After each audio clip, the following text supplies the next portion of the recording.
Hiya guys, welcome to another episode of Learning to Race.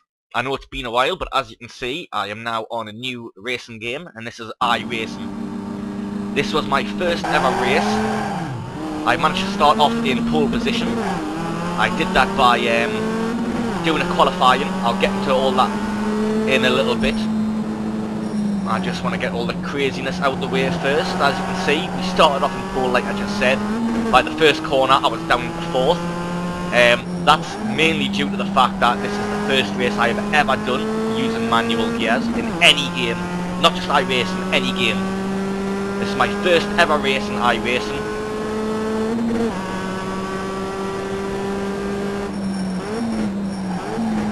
Hard on the brakes there, turning in. Really not how you're supposed to take that corner, but I have gained a little bit of time back on the three in front of us. As you can see in the top left hand corner as well guys, there is a race camera, as well as the cockpit view, which is the main view that I like. So you can keep track of what is in front and behind me by watching on the top left. Now I sneakily dived down in front of third place there, beautiful manoeuvre, but I just didn't have the turning needed to get past second place. Then if you've seen the camera there in the top left, you will have seen that two guys just took each other out right behind me. That's all good, gives me a little bit of breathing space. Sitting pretty here in third in my first ever race. Now, this track is Okayama, which is obviously based on a real track in real life in Japan. And we are driving the Mazda MX-5 Cup cars.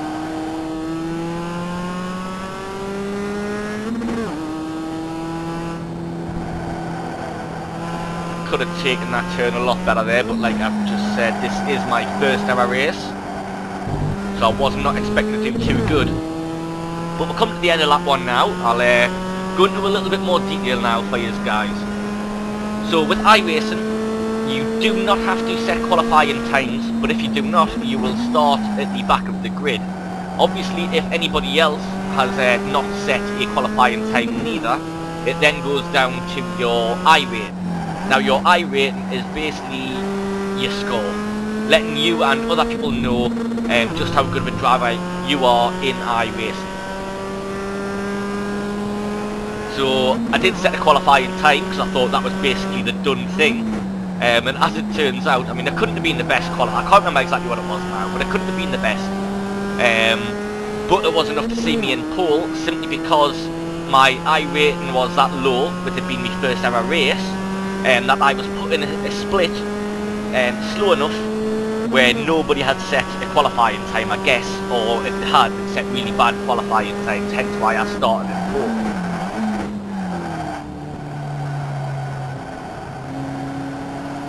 But as you see here, coming up to the end of the second lap, just a few more corners to go, and where I'm still holding it nice and prettily in third place, although first and second have completely shot away from us now.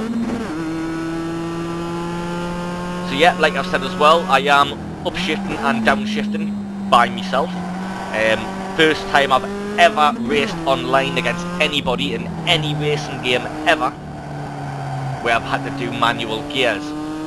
Now I've just said racing game. I do apologise to iRacing fans and veterans.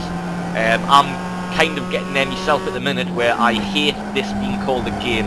This is the closest racing simulator. Wait, this is a racing simulator closest to real life that you're ever going to find at the moment. There we are, just started lap 3.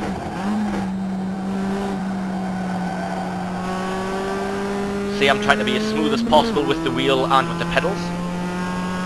Second place must have made a bit of a mistake because we're just catching up to him now.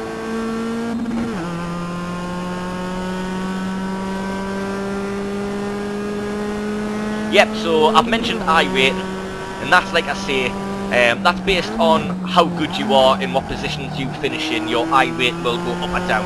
So that's basically like a driver skill level. And then what you also have in iRacing, which is kind of what makes it unique, is you have a safety rating. Now, the less you go off track and hit other cars, in a race, the better your safety rating will be. Why do you need a safety rating, do you ask? Well, everybody, when you start iRacing, you start off as a rookie in the rookie class.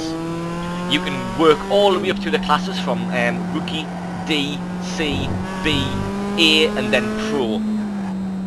Now, to get promoted to the league above, that happens every 12 weeks. Every season lasts 12 weeks, and obviously there's multiple seasons a year, 4 seasons a year, I do believe.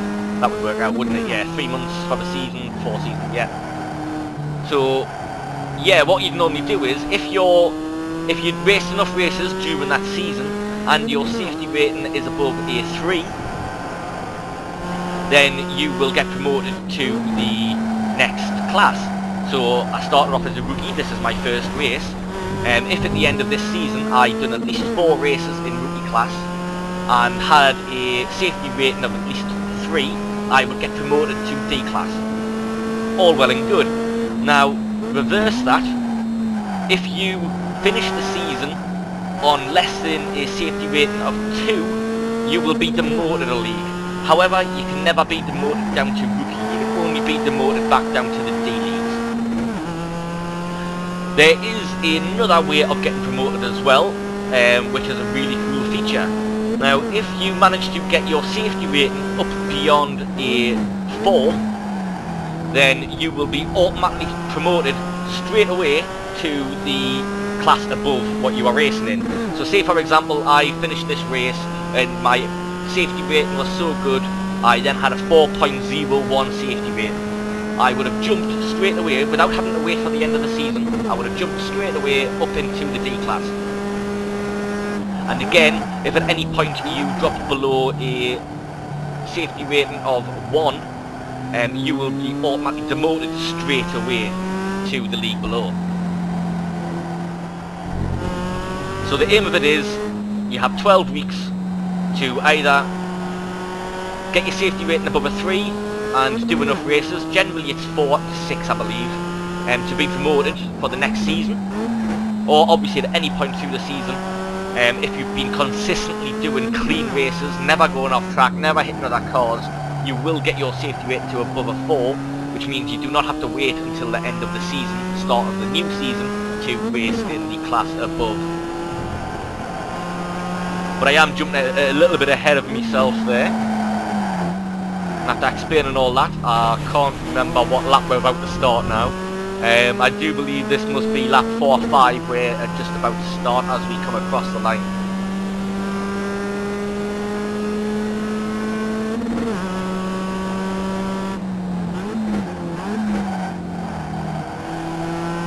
Let me know what you guys think about the cameras used as well. I do prefer the main camera being the cockpit view like it is, with the race camera nice and small up in the corner. If you like it the other way around, or you think I should be having a different camera view, do let us know in the comments.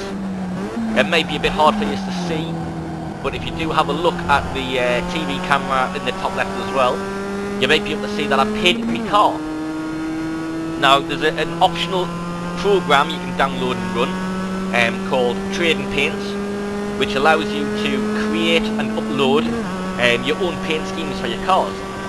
And what's cool about that is, anybody who's got that program will see your paint as well as you seeing theirs as well, whereas anybody who doesn't will just see the standard in-game paint jobs. But I decided to go for a bit of an 8-bit retro digital camouflage by 8-bit retro.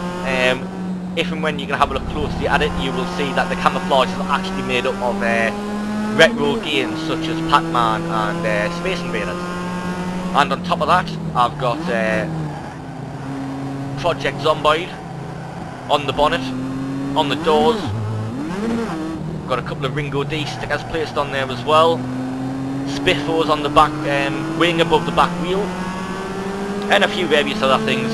If you want to have a closer look at it, you can always jump onto my Twitter account and have a look at my pictures, as well as the paint job of my car. There is also the a picture of my actual rig. Now have a look in the corner there, up in the top there, guys. That was absolutely brilliant. This is the start of lap 6.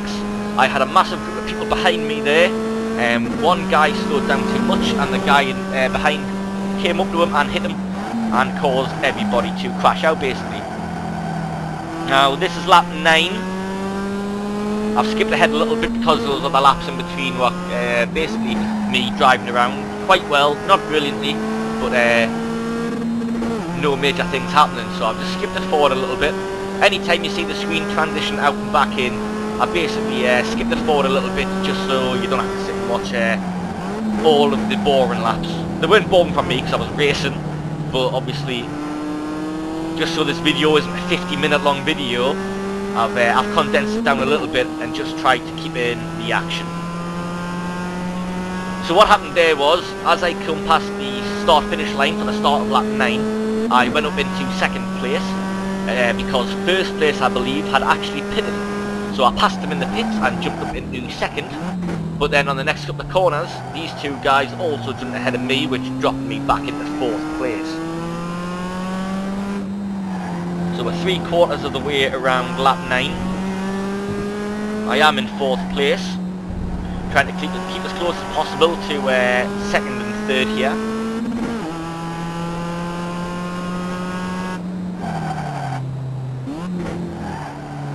Oh, took that one a bit too wide. As you can see, they pulled away a little bit. Now with this being a simulation, you really can't tell when you're around other cars when you've taken the corner slow, because the other cars really do pull away. And they might only pull away by half a second, but when you're travelling at high speeds, that can be quite some distance. See a guy who just crashed out on the corner there. That did not gain me a position. It still says I'm in 2nd down at the bottom at the moment, but as I come past the line it will update that to tell me I am in 4th. There you are. But yeah, that white car that that we just passed there on the straight line on end of lap 9, him there, he was a back marker, so I didn't actually lose a place or gain a place. But then unfortunately, you've seen us pushing it too hard there, guys. And I have to let a few more people past. I didn't have to, but it really does pay to play this game with some courtesy to your fellow drivers. If someone's faster than you, even if it's for position, let them past. Because if they're faster, you're only going to cause an accident by trying to keep blocking them. Fair enough if it's the last lap. Yeah, fight for your position, no bother. But if you've got 10, 15, 20 laps to go, and somebody's faster than you on your tail, just pull to the side. You don't even have to slow down half the time, let the guy pass. You never know, you might even get some faster laps in by trailing in his wake. And obviously, if you act like that with other drivers, there's more chance of other drivers acting like that for you. I've had a few races where there's been some absolute knobhead trying to get past us, or I've been trying to get past some absolute idiot who's been blocking from lap 1 when I've been faster. And then, you know, that doesn't give me any reason whatsoever to try and be courteous to this guy. But we're getting ahead of ourselves. This is still race 1.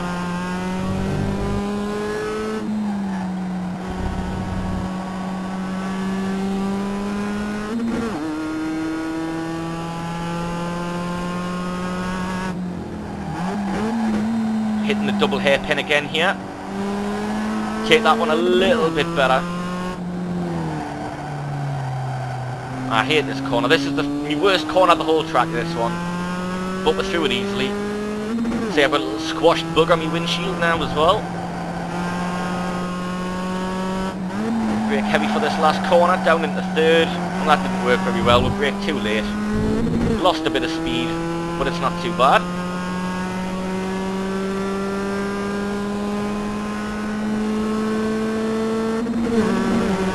Last fade out, this takes us to the last lap. As you can see, between the last fade out and this one, I did lose another place. Had another bit of a spin out. I was in 7th, I'm now in 8th, it's the last lap. Couple of cars behind of us, I think one of them is a back marker. What do I mean by that? I mean, that's somebody who I've already lapped, so even if he came in front of us, I would not lose a position. And actually, it would be bad form for him to actually pass me, unless he was a lot faster with him being a lap down. Take that corner beautifully there though. Try not to drop off the pace too much, because like I've said, one of these guys behind us is for position. and I didn't want to have to give away another position on the last lap if I didn't have to.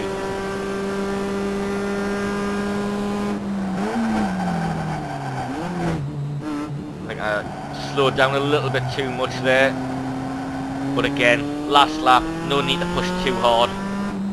But it has ended up with this 9th place guy right on my tail. I've given myself a few scary corners to deal with now. Maybe shouldn't have dropped off the pace as much as what I actually did. Oh, and I've just noticed I haven't edited the TV camera properly. It's a little bit ahead of where the cockpit view is. My bad, guys. I'll sort that out for the next racing video. I'll make sure it's done correctly. Bollocks, I didn't realise that happened. It's what, about 5 seconds behind? Never mind.